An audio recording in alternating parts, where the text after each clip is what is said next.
Je sais que c'est pas parfait, mais je fais ce que j'aime. Ça fait combien de temps que tu répètes pour ce numéro? Pour ce numéro, ça fait vraiment... J'ai fait une première version en mai, du coup j'avais fait une semaine de résidence et j'avais présenté un premier jet. Après, j'ai travaillé dans d'autres compagnies, du coup je suis passée complètement à autre chose.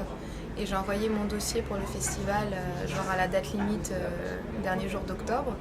Et je pensais pas être prise dans ce festival et au final j'ai été retenue.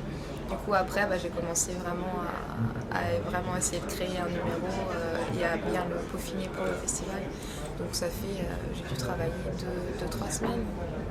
C'est tout jeune. Penses-tu que ta discipline est une des disciplines les plus dures, les plus difficiles des arts du cirque au niveau de l'apprentissage et du perfectionnement? Je sais pas si c'est une des disciplines. Ouais. Je sais pas si c'est le plus difficile, mais c'est le plus contraignant. Et ce qui se fait, ça se fait vraiment dans la longueur. C'est pas en 2 ans, tu peux pas faire un numéro au top. Ça se fait vraiment avec les années. Et après, au niveau des montages, au niveau de tout le matériel qu'il faut, c'est vraiment contraignant. À chaque fois, tu es obligé de créer une équipe sur place pour pouvoir t'aider à monter ton matériel. C'est toujours... Et puis, on rentre pas partout, du coup, on travaille surtout en extérieur. Donc, c'est beaucoup d'investissement et...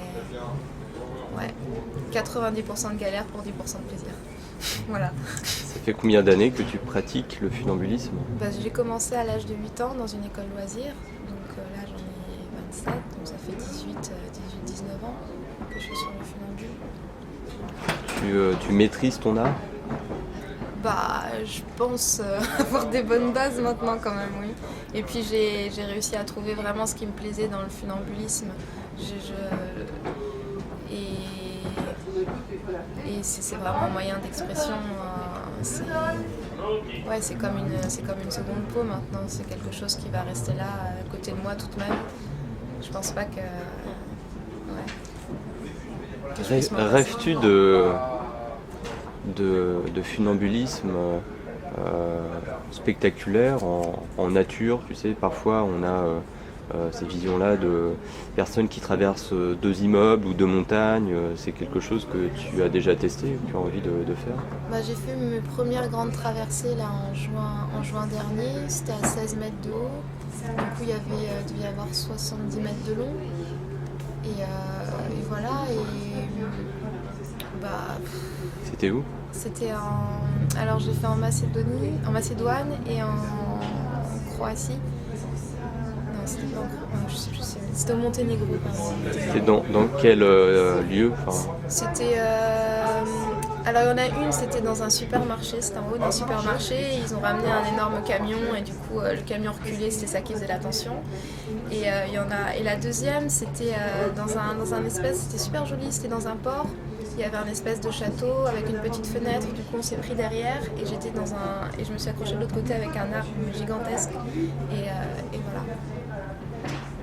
voilà. Quelques chiffres, connais-tu l'épaisseur de ton câble? 12,7 cm. C'est tout le temps la même taille? Moi j'aime bien cette taille-là. Après, si je monte vraiment en grande hauteur, je suis obligée d'avoir une plus grosse tension, du coup je suis obligée d'utiliser un câble plus gros. La longueur de ta perche, qui ne s'appelle pas une perche d'ailleurs? Un balancier, ça fait 7 mètres. Il fait 7 mètres. Le poids du balancier? 13 kilos. La hauteur minimale pour que tu sois confortablement installé, que tu n'aies pas de problème. Tu m'as dit que tu pouvais avoir des problèmes en tapant le balancier sur les projecteurs. Tout dépend de la hauteur à laquelle je joue. Si je suis à 4 mètres, c'est bien d'avoir 8 mètres de hauteur. Comme ça, je suis vraiment tranquille. Et tu es tout le temps sécurisé, attaché ou tu fais ça sans être assuré de temps en temps? Je fais tout le temps ça sans être assuré. Et puis si jamais je sens que je suis pas au top, là je mets une ceinture. Mais c'est pas encore arrivé. D'accord. Ça t'est déjà arrivé de tomber, de te rattraper au fil? Ouais. Au câble? Ouais, je suis tombée de 4 mètres. C'était juste avant de sortir des écoles. Parce que j'ai fait un truc que j'aurais pas dû faire parce que je ne maîtrisais pas et que voilà. Et mais j'ai eu beaucoup de chance. J'ai eu vraiment beaucoup de chance.